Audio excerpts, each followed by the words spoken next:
sesuatu yang menghantui mereka selama ini.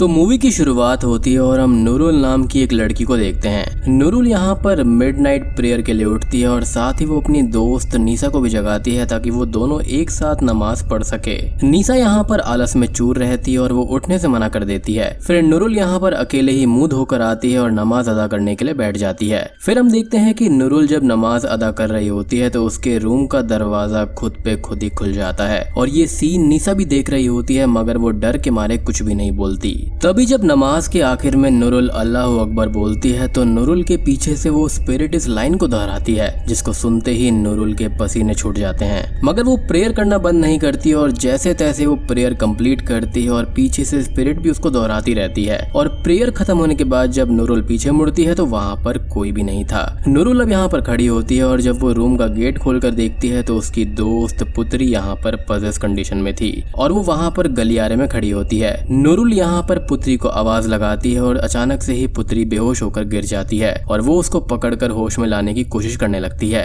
अब scene change होता है और हम रिनी नाम की एक कैरेक्टर को देखते हैं जो कि मुर्दा घर में काम किया करती थी। रिनी का काम यहाँ पर कटी हुई मुर्दा लाशों के जख्मों को सिलना होता है, मगर यहाँ पर साथ में ही रिनी के पास में एक पावर भी होती है कि वो मरे हुए लोगों की आत्माओं को देख सकती है। अब इन आत्माओं में से कुछ आत्माएं हानिकारक भी हो सकती हैं और कुछ आत्माएं सिर्फ रिनी के पास में इसलिए आती हैं ताकि वो अपना एक आखिरी मैसेज पास कर सकें। और इसी तरह के कुछ सीन्स को हम मूवी के इस टाइमलाइन में देखते हैं, जहां पर डेड बॉडी को सिलने के दौरान और हाथ धोने के दौरान रिनी को स्पिरिट्स दिखाई देती हैं, लेकिन रिनी यहां पर ज्यादा हेजिटेट नहीं होती और उनको ग्रीट करती है, जिसके बाद में वो स्पिरिट्स वहां से चली जाती हैं। अब हम नूरुल को देखते हैं जो कि रात में बोर्डिंग स्कूल से भागने की कोशिश करती है, मगर एक फेल्ड प्लान के तहत वो हेड मिस्ट्रेस द्वारा पकड़ी जाती है और फिर हेड मिस्ट्रेस उसे नीसा और पुत्री के साथ में रूम में बंद कर देती है। अब रात में जब वो तीनों सो रही होती हैं तो पुत्री फिर से पजेस्ड हो जाती है और तब नूरुल और नीसा चिल्लाते हुए गेट के लॉक को तोड़कर बाहर आ जाती हैं और गेट को बाहर से बंद कर लेती हैं। फिर जब सब कुछ शांत हो जाता है तो वो दोनों गेट खोलती हैं और ये देखती हैं कि पुत्री जमीन पर पड़ी हुई थी। तभी वहाँ पर हेड मिस्ट्रेस भी आ जाती है और वो पुत्री को एक थप्पड़ मारकर ये कहती है कि इस पर कोई भी साया नहीं है, ये सब बस ड्रामा है। अब सीन चेंज होता है और हम सुबह सुबह रेनी के घर पर एक बूढ़ी औरत को आता हुआ देखते हैं। असल में ये औरत मकान मालकिन होती है और ये रिनी से पिछले 5 महीनों का किराया मांगने आई होती है, लेकिन अभी रिनी के पास में देने के लिए सिर्फ 2 ही महीनों का किराया होता है। इसलिए वो मकान मालकिन रिनी को दोपहर तक घर खाली करने का टाइम देकर वहाँ से चली जाती है। फिर हम ये देखते हैं कि जब रिनी घर खाली करके जा रही होती है तभी वहाँ पर सलामत नाम का एक आदमी आता है, जिसको देखते ही रिनी पहचान जाती है क्योंकि ये उसी बोर्डिंग स्कूल में काम करता था जहाँ पर नूरुल, नीसा और पुत्री हैं। दरअसल बोर्डिंग स्कूल की पुरानी हेड मिस्ट्रेस मिसेस किनाती ने सलामत को रिनी को लाने के लिए भेजा होता है क्योंकि रिनी उस बोर्डिंग स्कूल की एक्स स्टूडेंट थी और वो मिसेस किनाती के काफी करीब भी थी। अब यहाँ पर मिसेस किनाती का रिनी को स्कूल में बुलाने का एक खास मकसद होता है, जिसके बारे में हम थोड़ी देर में जानेंगे। खैर अब हम ये देखते हैं कि सफर के दौरान सलामत रिनी को बोर्डिंग स्कूल की सारी प्रेजेंट सिचुएशन को समझा देता है और बताता है कि वहाँ पर जो मौजूदा हेड मिस्ट्रेस यानी कि मिसेस रोजा है वो बहुत ही खड़ूस है और बच्चों को टॉर्चर करना तो उनका रोज का काम है। और फिलहाल बोर्डिंग स्कूल के अंदर सिर्फ 3 ही स्टूडेंट्स हैं क्योंकि छुट्टियां चल रही हैं और कम ग्रेड्स होने के कारण ये तीनों लड़कियां घर नहीं जा सकती। और रिनी यहाँ पर इसलिए भी जा रही है क्योंकि उसके पास रहने का कोई और ठिकाना नहीं था। अब आगे हम देखते हैं कि एक लंबे सफर के बाद में रिनी स्कूल पहुंच जाती है और वो उसी कमरे में जाती है जिसमें वो कभी रहा करती थी और इस कमरे में नूरुल, नीसा और पुत्री रहते हैं। फिर पीछे पीछे वो तीनों लड़कियां भी कमरे में आ जाती हैं और रिनी से उसके बारे में पूछने पर उन्हें पता चलता है कि वो यहाँ की एक एक्स स्टूडेंट है और इसी रूम में वो रहा करती थी। अब ये जानने के बाद कि रिनी स्कूल का पार्ट रह चुकी है तब लड़कियां उससे ये पूछती हैं कि क्या उसने भी अपने टाइम में यहाँ पर किसी आत्मा को देखा है या फिर किसी आत्मा ने उसको सताया है। तो रिनी ये कहती है कि ऐसा तो यहाँ पर कुछ भी नहीं हुआ था। अब ये सारी बातें चल ही रही होती हैं कि तभी वहाँ पर सलामत के साथ में मिसेस रोजा आ जाती हैं और वो रिनी से ये पूछती हैं कि क्या तुम यहाँ पर पढ़ाने में इंटरेस्टेड हो। रिनी को यहाँ पर कुछ भी समझ में नहीं आता क्योंकि अभी तक तो उसे यही लग रहा था कि वो बस यहाँ पर मिसेस किनाती से मिलने आई है, मगर जब सामने से जॉब ऑफर होता है तो रिनी हाँ कर देती है, क्योंकि उसके पास में कोई और रास्ता नहीं था, क्योंकि इस तरह से उसे रहने के लिए एक जगह भी मिल जाएगी और पैसे भी आ जाएंगे। फिर हम ये देखते हैं कि पहली ही मुलाकात में मिसेस रोजा रिनी से डोमिनेटिंग पावर वाली फील में बात करती है, जिससे ये पता चलता है कि वो अपने सामने किसी और की कभी भी नहीं चलने देगी। अब ये सब होने के बाद में रिनी अपने रूम में चली जाती है और उसने अभी भी अपने बैग को अनजिप नहीं किया होता कि तभी वहाँ पर कुछ पैरानॉर्मल एक्टिविटीज होने लगती हैं। फिर हम यहाँ पर रिनी के पीछे एक काली आत्मा को देखते हैं जो कि हिजाब में होती है और बस रिनी को ही घूर रही होती है। रिनी अलमारी के गेट को जाकर खोलती है और ये देखती है कि उसमें एक हिजाब रखा हुआ है। तभी वो आत्मा रिनी के कान में जोर से चिल्लाती है, जिससे वो बेहद डर जाती है। फिर थोड़ा सांस लेने के बाद में जब वो वापस अलमारी को देखती है तो उसमें से वो हिजाब गायब हो चुका होता है। आगे हम देखते हैं कि रिनी स्कूल के गार्डन में जाती है और वहाँ पर वो 3 लड़कियां पहले से ही गार्डन की सफाई में लगी हुई होती हैं। अब रिनी के आते ही वो तीनों लड़कियां खाना बनाने के लिए चली जाती हैं और रिनी वहीं पर बैठ जाती है। तभी रिनी ये देखती है कि उसके सामने सफेद कपड़ों में एक लड़की जा रही है और जब रिनी उसका पीछा करती है तो वो स्पिरिट एक पेड़ के पीछे जाकर गायब हो जाती है। तभी कुछ मिनटों के बाद में रिनी के पास में नुरुल आती है और वो बताती है कि पुत्री फिर से पजेस हो गई है। और फिर रिनी, नुरुल और नीसा स्कूल के कॉरिडोर में जाते हैं, जहाँ पर पुत्री जमीन पर बैठी होती है और उसकी बॉडी बिल्कुल अकड़ चुकी थी।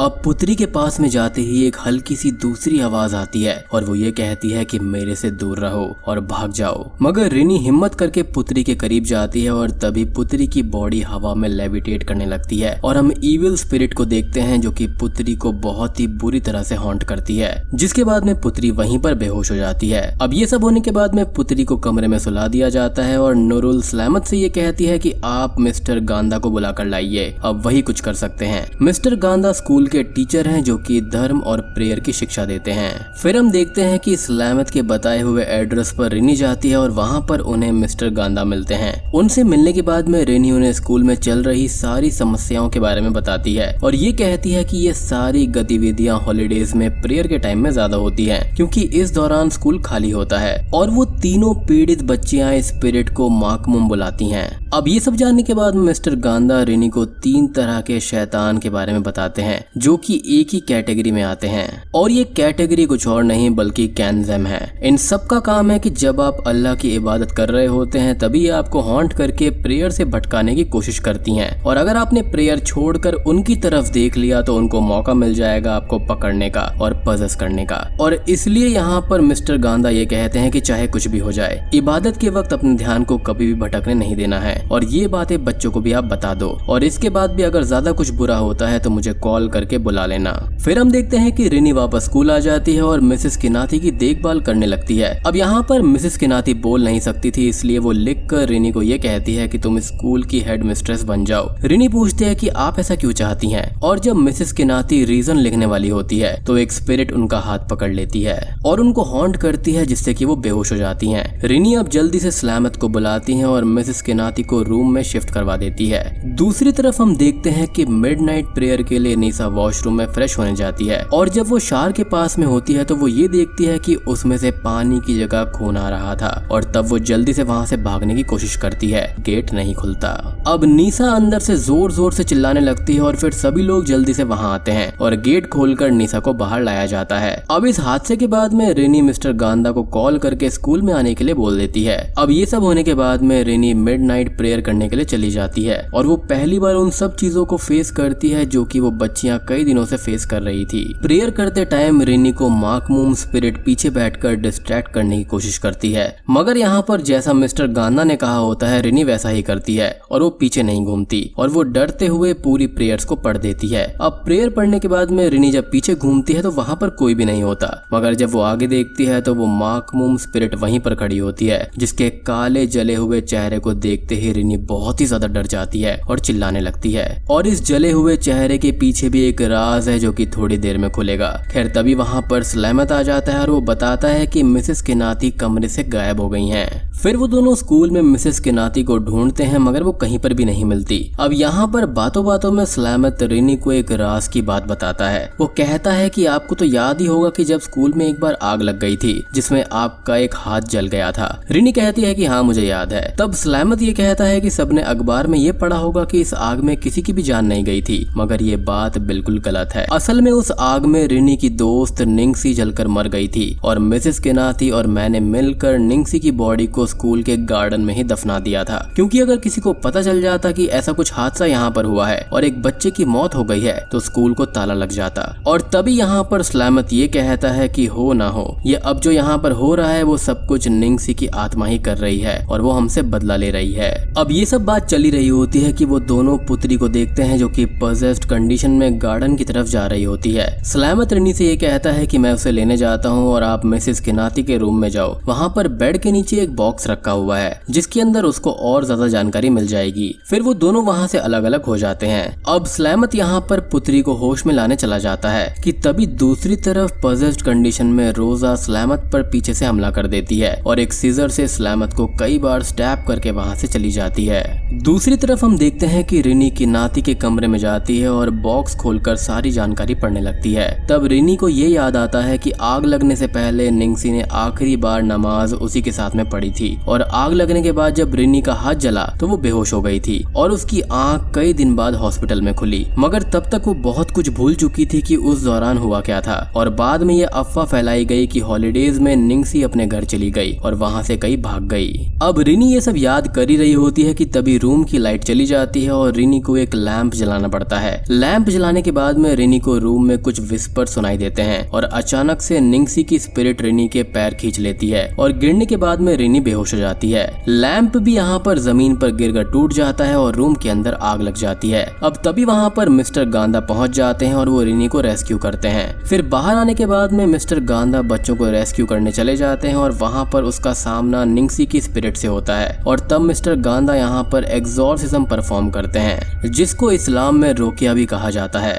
खैर अब एग्जॉर्सिज्म शुरू करते ही निंगसी की स्पिरिट वहाँ से चली जाती है, लेकिन वो दोबारा रोजा की बॉडी को पजेस करके आती है। मिस्टर गांधा पहले तो अपनी प्रेयर से रोजा और निंगसी को अलग अलग करते हैं और आखिर में निंगसी की स्पिरिट को एग्जॉर्सिज्म से जला देते हैं। अब आखिर में हम ये देखते हैं कि मिसेस केनाथी हॉस्पिटल में एडमिट है और होश में आने के बाद में वो सभी से अपने किए की माफी मांगती है और आखिरी में वो ये रिवील करती है कि पुत्री बार बार पजेस इसलिए हो रही थी क्योंकि निंगसी पुत्री की बड़ी बहन थी और अभी तक सबको यही लग रहा था कि निंगसी घर से भाग गई है और जिंदा है, मगर ये बात बिल्कुल गलत होती है। निंगसी तो बहुत पहले ही इस दुनिया से जा चुकी है। फिर यहाँ पर मिसेस केनाथी रिनी और पुत्री को वो लोकेशन बताती हैं जहाँ पर निंगसी की बॉडी दफन है और वो दोनों वहाँ पर जाकर प्रेयर्स करती हैं। इसी के साथ में ये मूवी यहाँ पर खत्म हो जाती है। तो दोस्तों ये थी माकमूम मूवी की कहानी। उम्मीद करता हूँ कि आपको वीडियो पसंद आई होगी। पसंद आई है तो वीडियो को लाइक कर देना। चैनल पर नए हैं तो प्लीज मेक श्योर कि यू सब्सक्राइब द चैनल।